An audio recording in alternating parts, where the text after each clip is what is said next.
Okay, now the next part of this talk is about further to my previous talk about denazification of Nazi Germany after World War II. And when the West German government took over from the occupying Allied powers, the denazification process, they looked at what was going on and they said, well, a lot of the young people, we're going to let them off the hook because we consider them to have been brainwashed by the Nazi Party. And if you think of things like the Hitler Youth, where they took teenagers to be soldiers, this is what we have to deal with.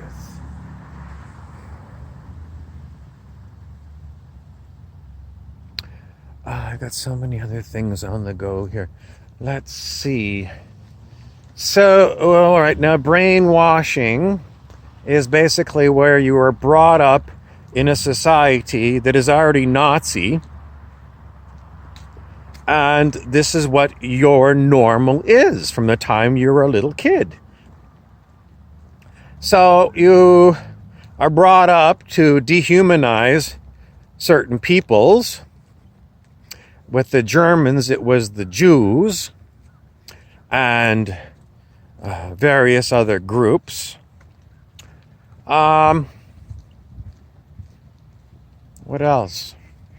Well, trappings of power, hierarchies, and more than anything, blitzkrieg, which is conquering other peoples by force, coming in very quickly and clobbering other countries. What else?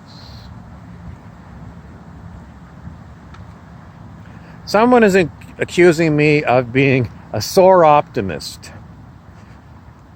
because, as Bob Frizzell, I'm kind of looking forward to a utopian future, and quite a bit as Harry Weaver, I talk about the negativities of the present and the past. So I'm a sore optimist because of my split personality. Now we've got some mallard ducks and we've got a pigeon.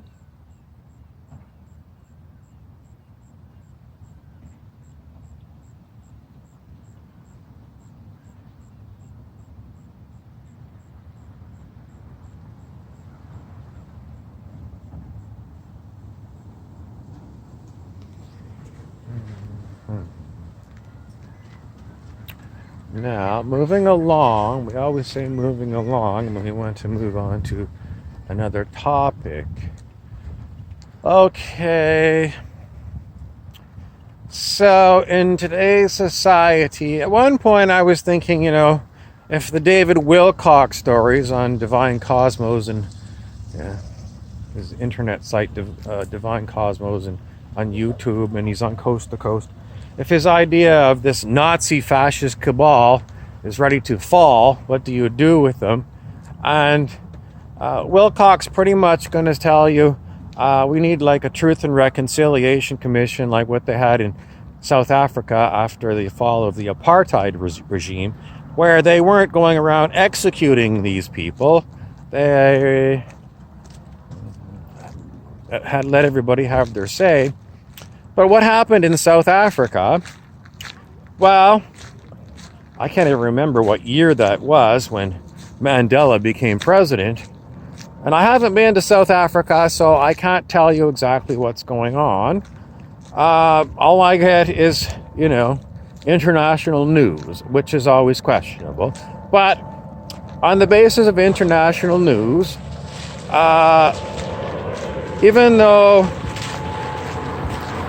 the black majority has got political power, the economic power is still owned by the white minority. So in other words, when the regime changed, all the industry, everything that was owned remained in the hands of the white minority.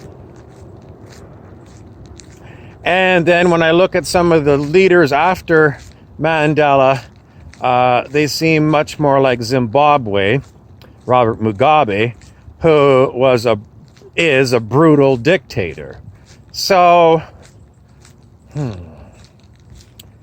very big pickle.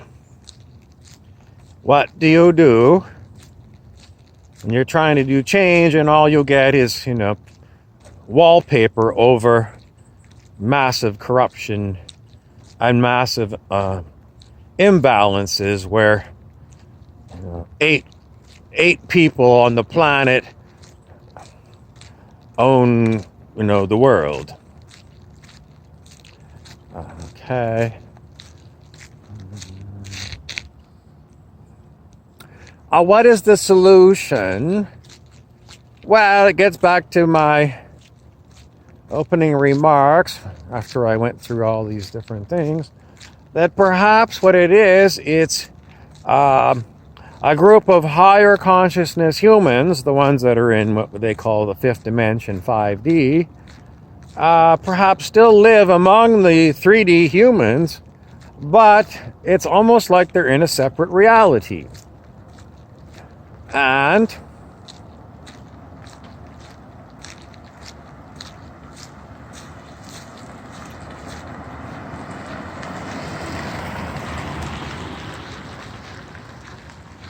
the pregnant pause is because it's not very easy to talk about a big split in the human society.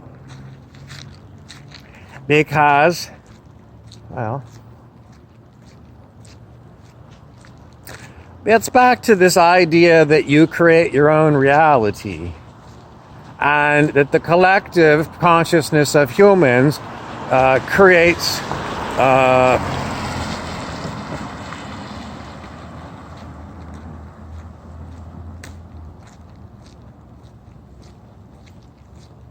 another pregnant pause, because it is, well, what is it? Do you create your own reality yourself?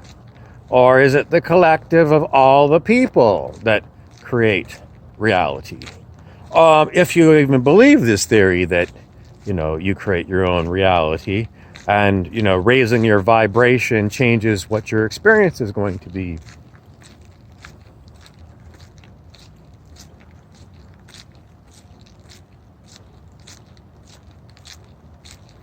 I have so many pregnant pauses, and I'm not really sure why. But perhaps when you're watching my videos and you see me walking and not talking, it's a hint. I pretty much figure that when I do my videos, it's just because it's something for me to do.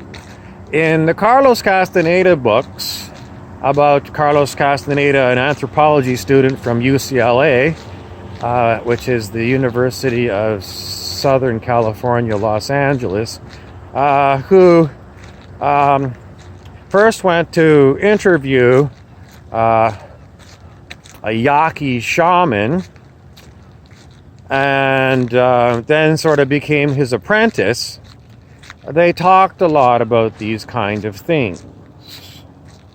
So if you haven't read Carlos Castaneda, you're missing something absolutely wonderful.